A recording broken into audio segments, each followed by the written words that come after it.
সন্ত্রাস, এই মারামারি, জঙ্গি, এইগুলো যেন না হয়। আমরা খেলা এই লেখাপড়ার পাশাপাশি, লেখাপড়া আমাদের মূল, তাই তো? লেখাপড়ার পাশাপাশি খেলাধুলা এবং সাংস্কৃতিক চর্চা আমরা সবাই চালিয়ে দেবো। যাবো কি? আমরা সবাই তো জানি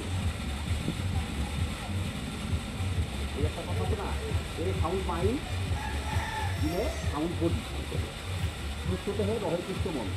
আমার যদি শরীর সুস্থই না থাকলো, আমি যতই ভালো ছাত্র হই, আমি প্রিপারেশন নিলাম খুব ভালো প্রিপারেশন, আগামীকাল পরীক্ষা, আজকে যদি অসুস্থ হই আগামীকালকে পরীক্ষা দিতে পারবো? তাহলে কি আমাদের আগে সুস্থ থাকতে হবে। সুস্থ থাকলে হলে কী হবে? আমাদের সাংস্কৃতিক চর্চা চালিয়ে দিতে হবে। খেলাধুলা সাংস্কৃতিক চর্চা কিন্তু অঙ্গ নির্ভর, কিন্তু কারণ ওটা হলো মনের পুরা, মন ভালো রাখে। আর খেলাধুলা কি বাইরের শরীর।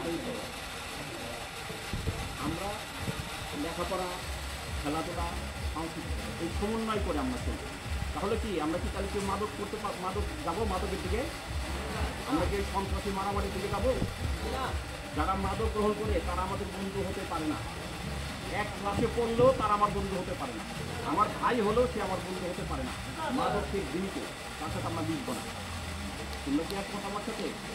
যে মারামারি করে, যে সন্ত্রাসী করে, যে ধর্ষণ করে, যে চিটিং করে, তার সাথে কি আমরা মেলামেশা করবো? তারা আমরা বয়কট করবো। ঠিক আছে?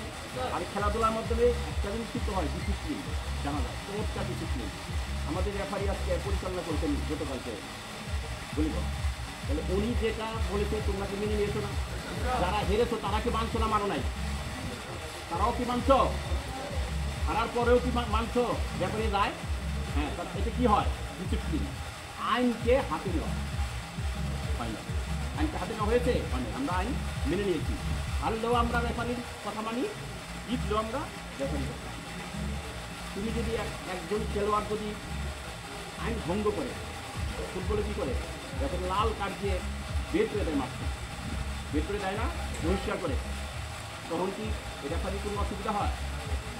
ওই প্লেয়ার বুঝতে পেরেছে যে আমি ভুল করেছি, সে ভুলে তাই শিক্ষা আমি দিয়েছি, সে মেনে নেয়। এটা কি ডিসিপ্লিন? আইন মানার যে প্রবণতা, এটা হয়ে গেল। সুতরাং এই খেলাধুলার মাধ্যমে আমরা অনেক কিছু শিক্ষা পাই। এই যে এই যে তোমরা যে নিয়ম অনুযায়ী খেলাধুলা করবে, আমাদের যে শিক্ষকরা দৌড়ে যে আগে গেলে, কে পড়ে গেলে, এগুলো বিচার করবে কারা? আমাদের বিচারক মন্ডলী আছে, আমাদের শিক্ষক মন্ডলী আছে, তারা। তাদের আইন তোমাদের কি অক্ষর অক্ষরে মানতে হবে। এর মাধ্যমে কি নিয়মানুবর্তিতা, শিক্ষকদেরকে শ্রদ্ধা করা, আমরা কি শিখলাম না? সুতরাং খেলাধুলা কিন্তু অনেক শিক্ষার ব্যাপার। এই জন্য খেলাধুলার মাধ্যমে, সাংস্কৃতিক চর্চার মাধ্যমে আমরা আইনগুলো মানবো, আমরা শিক্ষকদেরকে সম্মান করবো, নিয়মগুলো মানবো। আর খারাপ জিনিসগুলোকে আমরা বয়কট করবো। আমরা করবো তো? আমরা খারাপ জিনিসগুলোকে বয়কট করবো। আমরা খারাপের সাথে বুঝবো না, বুঝে আসে না যে ভালো বলবো, ভালো আমরা উপকৃত, আমরা ভালো থাকবো।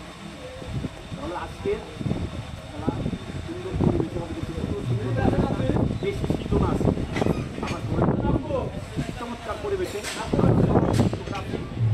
আর তোমরা সামনে আছে, তাহলে আমরা তো পরিবার করতে হবে। আজকের চমৎকারভাবে সম্পন্ন হবে, সুন্দরভাবে সমাপ্তি হবে, এই কামনা করে আবার সুন্দরভাবে আমি আজকে